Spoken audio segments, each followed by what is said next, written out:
Eh, Perkenalkan, nama saya Hoirul Yasir. Di sini saya akan menjelaskan tentang sel galvanik, sel volta, dan sel elektrolisis. Adapun bahasan yang akan kita bahas yaitu pendahuluan dari sel volta dan sel galvanik, kemudian prinsip kerja, bagian-bagian, nantinya ada contoh, kemudian perhitungan potensial dari sel volta, aplikasi kehidupan di kehidupan sehari-hari, keunggulan dan kelemahan sel volta, pengertian elektrolisis, prinsip kerjanya, kemudian bagian-bagian, jenis, contoh, penerapan di kehidupan sehari-hari, kemudian faktor yang mempengaruhi elektrolisis, dan kesimpulan perbedaan sel volta dan sel elektrolisis. Jadi, sel volta atau yang kita kenal sebagai sel galvanik itu adalah perangkat yang bisa mengubah energi kimia menjadi energi listrik melalui reaksi redoks yang spontan. Nah, nama volta sendiri itu diambil dari nama ilmuannya ya, Alessandro Volta, yang pertama kali mengenalkan konsep ini. Nah, jadi prinsip kerjanya itu menjadi dasar dari baterai modern yang kita pakai sehari-hari, mulai dari jam tangan sampai aki kendaraan. Jadi sebenarnya teknologi ini sudah sangat lama ditemukan, namun masih relevan sampai saat ini. Prinsip kerja dari sel volta sendiri itu memanfaatkan reaksi oksidasi dan reduksi. Jadi di anoda itu terjadi yang namanya reaksi oksidasi, di mana logam melepaskan elektron. Kemudian di katoda terjadi reaksi reduksi, yaitu ion logam menerima elektron. Elektron yang dilepaskan di anoda mengalir melalui rangkaian luar menuju katoda. Ini yang menghasilkan arus listrik. Sementara ion-ion dalam larutan bergerak melalui jembatan garam untuk menyeimbangkan muatan. Jadi reaksi tetap berjalan. Nah, intinya aliran elektron dan ion ini mampu membuat suatu lampu atau alat elektronik bekerja.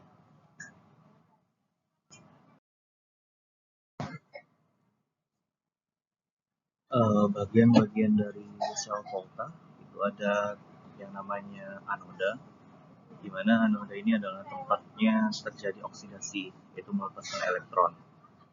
Yang kedua itu ada yang namanya katoda, tempat reduksi, menerima elektron. Kemudian ada yang namanya larutan elektrolit, mengandung ion-ion yang terlibat dalam reaksi. Kemudian ada yang namanya jalan jembatan garam, fungsinya itu untuk menjaga keseimbangan muatan di antara kedua larutan. Kemudian yang kelima ada kawat penghantar, fungsinya itu untuk jalur elektron mengalir dari anoda ke katoda.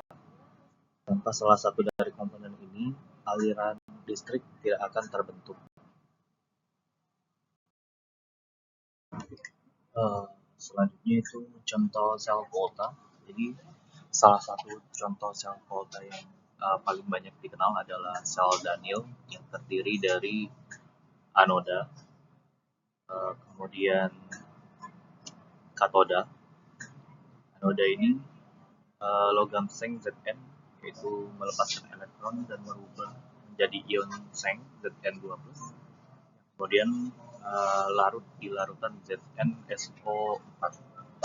Proses ini melepaskan elektron ke rangkaian luar di katoda atau reduksi, dan tembaga Cu2+ dari larutan CuSO4 menerima elektron yang datang dari rangkaian luar dan berubah menjadi logam padat Cu yang menempel di elektroda. Nah, kemudian persamaan reaksi keseluruhan menggabungkan reaksi oksidasi dan reaksi reduksi menghasilkan persamaan Zn plus Cu2+, kemudian Zn2+ plus Cu. Elektron mengalir dari anoda Zn melalui kawat kemudian ke katoda Cu. Ion bergerak di dalam larutan itu melalui jembatan garam untuk menjaga keseimbangan muatan. Nah, hasilnya adalah aliran listrik yang bisa digunakan untuk menyalakan beban.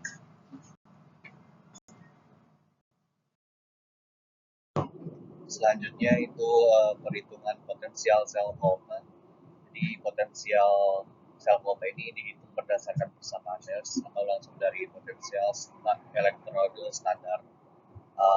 Hal ini untuk menunjukkan seberapa besar tekanan listrik yang dihasilkan oleh sel elektrokimia. Jadi nilai ini bisa dihitung dengan persamaan umum ya, menggunakan rumus yang sudah bisa dilihat di slide presentasi. Jadi contoh perhitungan untuk sel Daniel itu ada reduksi Cu2 plus Cu yaitu 0,34 volt, kemudian reduksi Zn2 plus Zn min 0,76 volt.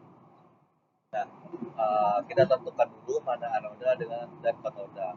Katoda itu adalah tempat reaksi reduksi. Jadi di sini katodanya adalah tembaga Cu2+. Kemudian anodanya adalah tempat reaksi oksidasi. Di sini reaksi anodanya itu adalah seng atau Zn2+. Kemudian dimasukkan rumus 0,34 dikurang min 0,76, kita dapat nilainya 1,1 volt. Jadi potensi sel volta Danielnya itu adalah 1,1 volt.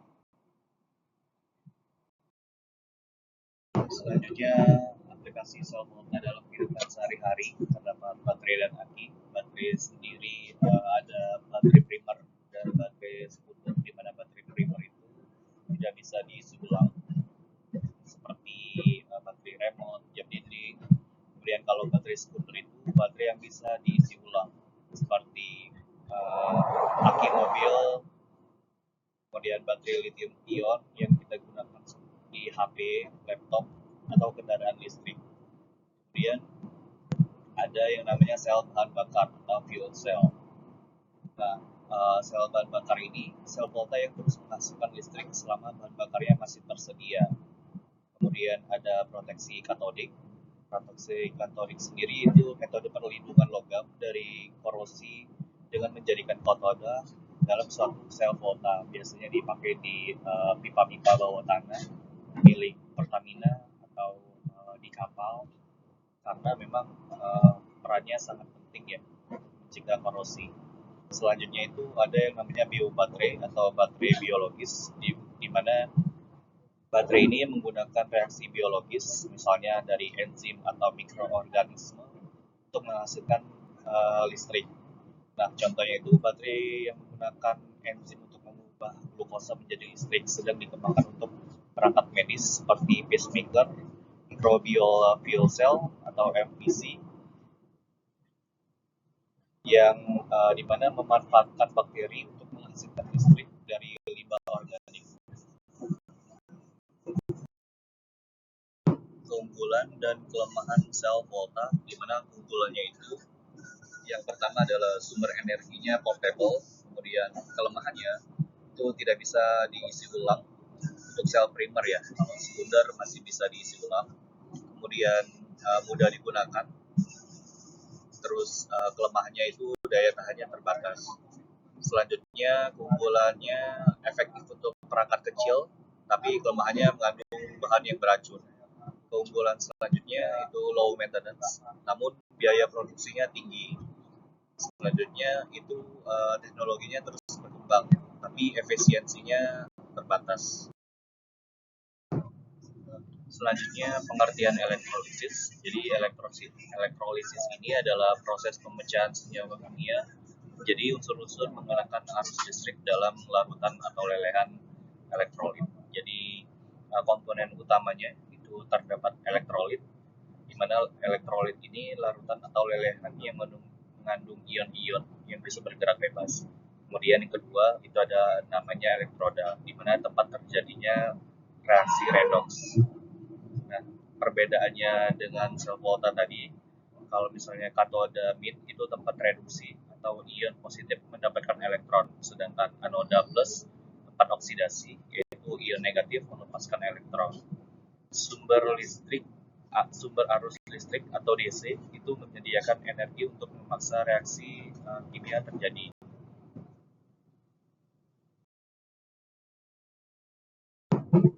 Selanjutnya prinsip kerja elektrolisis. Jadi proses berada dalam dua keadaan berbeda, yaitu lelehan dan larutan. Nah, perbedaan ini muncul karena sifat senyawa ion. Mereka baru bisa menghantarkan listrik jika ionnya itu bergerak, bebas bergerak. Ada dua cara membuat ion bebas bergerak, yaitu dipanaskan atau dilarutkan. Nah, contohnya untuk dipanaskan yaitu lelehan NaCl, di mana katodamid ion Na+ menerima elektron atau reduksi menjadi Na padat. Kemudian di anodanya ion Cl- melepaskan elektron atau proses oksidasi jadi gas Cl2. Nah, sedangkan larutan itu larutan elektrolit dialiri arus DC dari baterai. Jadi elektron itu mengalir dari sumber listrik ke katoda. Lalu ion-ion bergerak menuju elektroda yang sesuai dengan jadi untuk mengalami yang namanya reduksi atau oksidasi. Intinya elektrolisis itu memanfaatkan arus listrik untuk memaksa reaksi kimia yang terjadi secara spontan. Selanjutnya bagian-bagian elektrolisis itu terdapat sumber listrik DC ya dari baterai plus minus, kemudian ada yang namanya katoda, anoda, kemudian ada yang namanya larutan elektrolit. Selanjutnya jenis-jenis elektrolisis terdapat elektrolisis air di mana penguraian air menjadi hidrogen dan oksigen menggunakan arus listrik.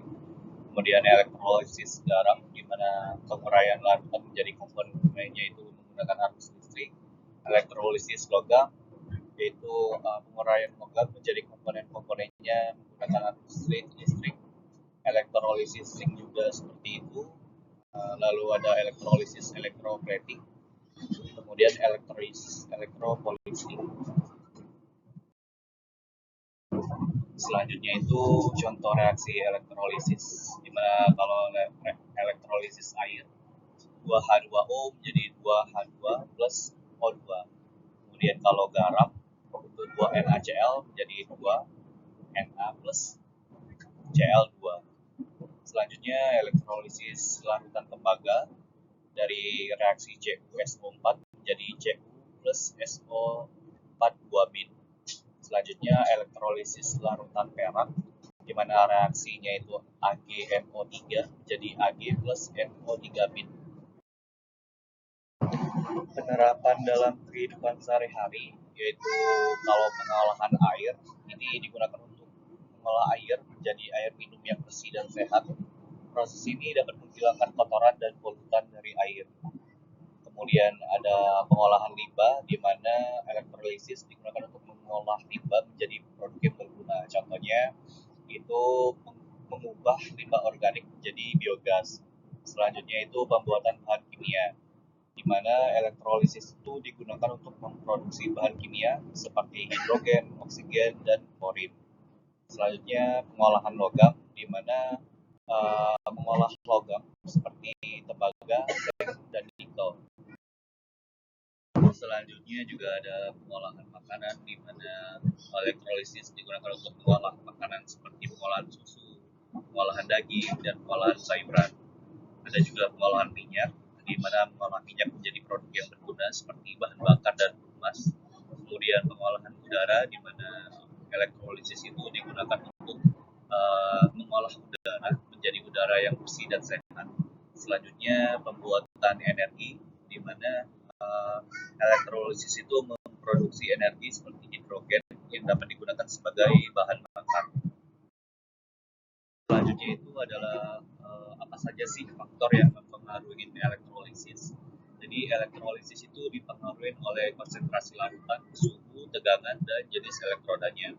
Nah, konsentrasi larutan itu di mana laju reaksi elektrolisis semakin tinggi konsentrasi larutan, semakin cepat laju reaksinya. Kalau suhu itu mempengaruhi semakin tinggi suhu, semakin cepat laju reaksinya. Kalau misalnya tegangan itu semakin tinggi tegangan, semakin cepat juga laju reaksinya. Selanjutnya itu jenis elektrodanya ya, mempengaruhi reaksi elektrolisis. Yang lebih reaktif dapat meningkatkan laju laju reaksinya. Selanjutnya ada juga luas permukaan elektroda, di mana semakin luas permukaannya, semakin cepat laju reaksinya. Kemudian waktu elektrolisis, semakin lama waktu elektrolisis, semakin banyak produk yang dihasilkan. Kemudian jenis elektrolitnya, elektrolit yang lebih reaktif dapat meningkatkan laju reaksinya. Selanjutnya polaritas elektroda, di mana elektroda yang memiliki polaritas yang sama dapat meningkatkan laju reaksinya.